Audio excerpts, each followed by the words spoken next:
The Caribbean, a place known for its beautiful beaches, sun, and happy vacations.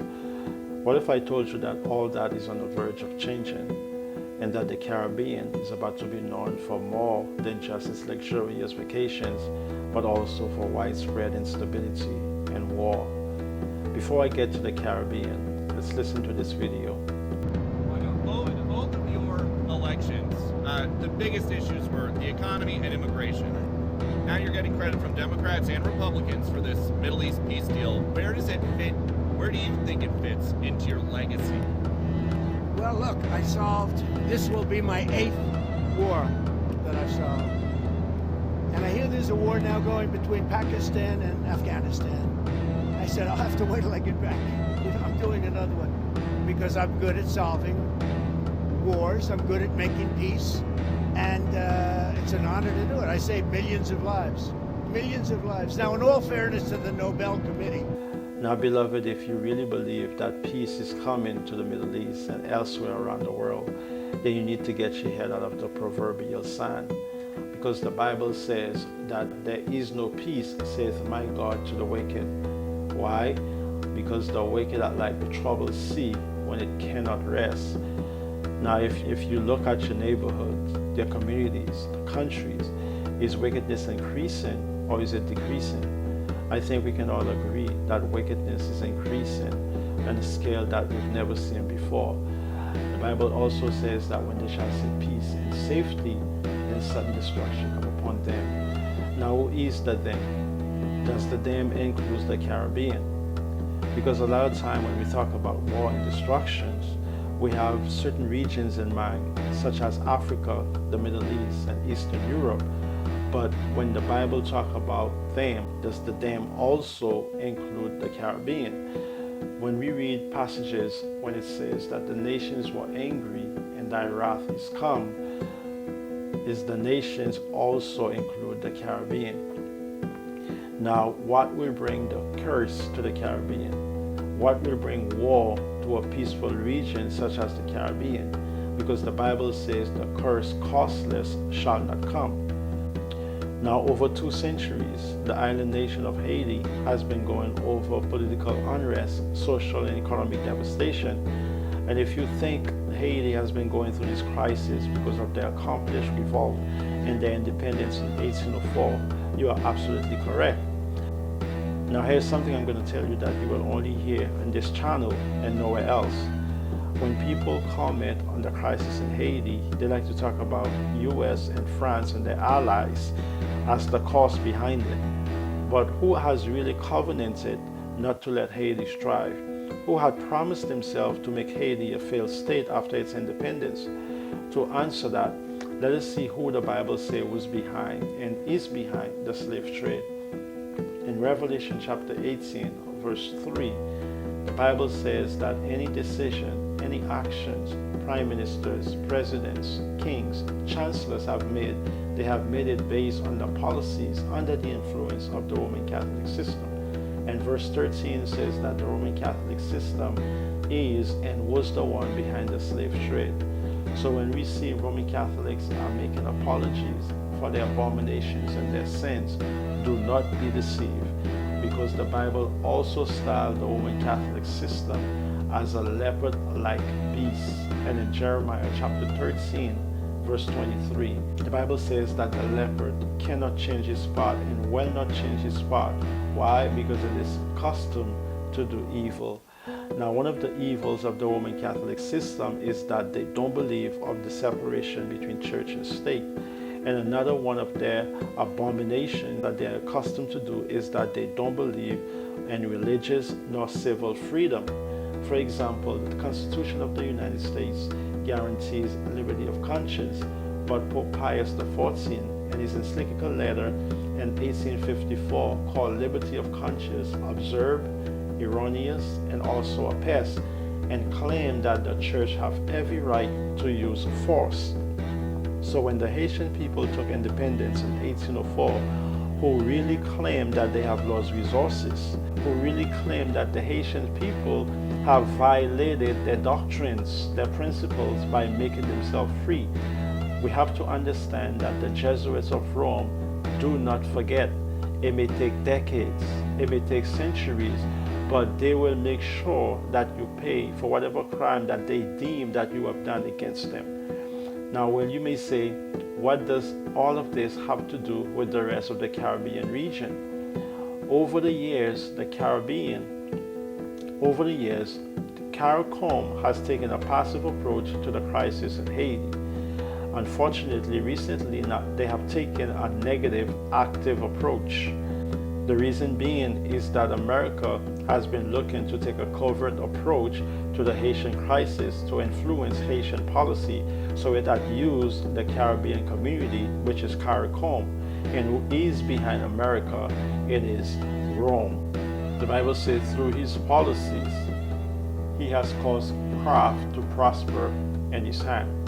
So through Roman Catholic policy, the rest of the Caribbean nations have looked upon Haitians as the black sheep of the Caribbean. The white West does not forget, right? It does not forget. And I do think, there are a lot of reasons why Haiti is so important these days for the US. But I do think, why is France always part of the discussion? France is all the way on the other side of the Atlantic. We have to be honest that the stereotypes that the West have created of Haiti travels, right? They travel all over, and the anti-Haitianism that exists in the Caribbean is very much a terrible one, right? Even as the CARICOM people are saying that they're supporting Haiti, look, the Bahamas are treating Haitian refugees worse than Donald Trump. So it becomes easy for them to make decisions that they know will not be in the best interest of the Haitian people. So alas for the Haitian people. The Bible says in Proverbs chapter 14, verse 20, the poor is hated even of his own neighbor. And verse 21 says, he that despises his neighbor sinneth. What the CARICOM community needs to understand is that once you are in bed with Rome, it becomes a curse because you cannot extricate yourself from that relationship. It will cause your own country to become a slave. It will cause your own country to go through hard time. Now recently, the US have designated gangs in Haiti, gangs that they have created as terrorists. And once the US have designated an area as having terrorists, they have the right to go in to neutralize what they call the enemy, combat. And how will that affect the rest of the Caribbean? Now, two of the Haitian people's allies are Cuba and Venezuela. And in recent days, Trump has been trying to invade Venezuela and has been using propaganda to say that drugs are coming from Venezuela and that President Maduro is a drug trafficker. Because of that, they have been using drones. They have been exploding boats from up the Caribbean Sea. Beloved, this is a very dangerous precedent. As we're going to see, the effect is going to trickle down because the US is going to use its proxies in the Caribbean to attack Maduro, to attack Venezuela. And once that is done, the Caribbean will become and is becoming a very unstable place. Prepare for war. The Caribbean needs to prepare for war. The entire Caribbean. I saw this thing popped up last night. People keep calling me. They keep sending to say, let us wait and give Grenada the benefit of the doubt. All of a sudden this evening I am hearing that Grenada has confirmed receiving a request from the government of the United States to install radar equipment and deploy technical personnel at Maurice Bishop International Airport. You could believe that? We are going to have a war in the Caribbean. So, Trinidad and Tobago is stuck in the middle of a standoff between the US and Venezuela. I'm Kalila from Money Media, giving you money news for the Caribbean. Tensions between the United States and Venezuela are nothing new, but things have been ramping up recently with US President Donald Trump taking aim at drug cartels in the Caribbean. Prime Minister of Antigua and Barbuda, Gaston Brown, has drawn a hard line on foreign military involvement in his country. Brown told reporters on Tuesday that the Twin Island nation will not host any foreign military assets. The Caribbean Sea will become unstable. The Caribbean Sea will become unsafe, because who's to say that you can go out in a fishing trip and then you will come back home? Because they may look at you, because once they are viewing you from the drone, once they are viewing you from the air, they are very indiscriminate. They cannot see the contents in your boat. They cannot see what is actually in the boat, but they do not care, and they are going to bomb you.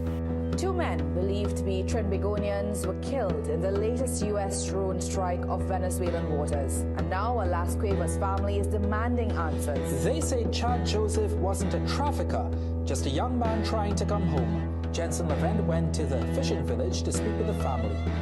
Like most of the men gathered here at the Las Cuevas fishing depot, Chad Joseph was a fisherman. Both his relatives and residents are denying strenuously that he was involved in drug trafficking. They say his killing was unjust. When Prime Minister Kamala Persad-Bissessar said the United States should kill alleged drug dealers violently, no citizen was listed among the dead. And what is the purpose of all of this, beloved? It is to bring fear, because the enemy understands the human psyche, that once you are fearful, you are able to accept any solution that they bring to you. Once you are fearful, you will accept any policy that they are implementing. And what is the end goal? What is the policy that Rome is bringing worldwide? It is Sunday law by worship. It is the way that he will make sure every country show allegiance to the Pope of Rome when he implements Sunday law. This is how they're gonna root out dissidents. This is how they're gonna rule out rebels, and they will not accept any rebel, because once the US have designated drug dealers as terrorists, any Caribbean country that have drugs in it, they're gonna reserve the right to go in and to eliminate. And again, what is the end goal? Because once that confusion is started, the real enemy at the end are Sabbath day keepers, seventh-day keepers, 7-day Sabbath keepers, even Seventh-day Adventists. We won't be able to go high, because the Bible says, and this is why, beloved, that we must move out of the cities to the countries, that we must move from the middle of the masses to secluded places where that the enemy cannot harass us. Because the Bible says, when you shall see Jerusalem surrounded by armies, know its desolation is nigh. Because desolation is coming, not just to Europe. Desolation is coming, not just to the United States. Desolation is coming, not just to Australia, to Africa, but desolation is coming to the Caribbean. Have you set your house in order? Will you today ask God to help you to set your house in order, to surrender all to Him, not to make any excuses for sin, not to make any excuses for why that you cannot give your lives to Jesus Christ, but you shall even now ask, the Bible say, and you shall be given you. Seek and you shall find. Knock and it shall be open. And the door of probation is still open. Will you accept Him today?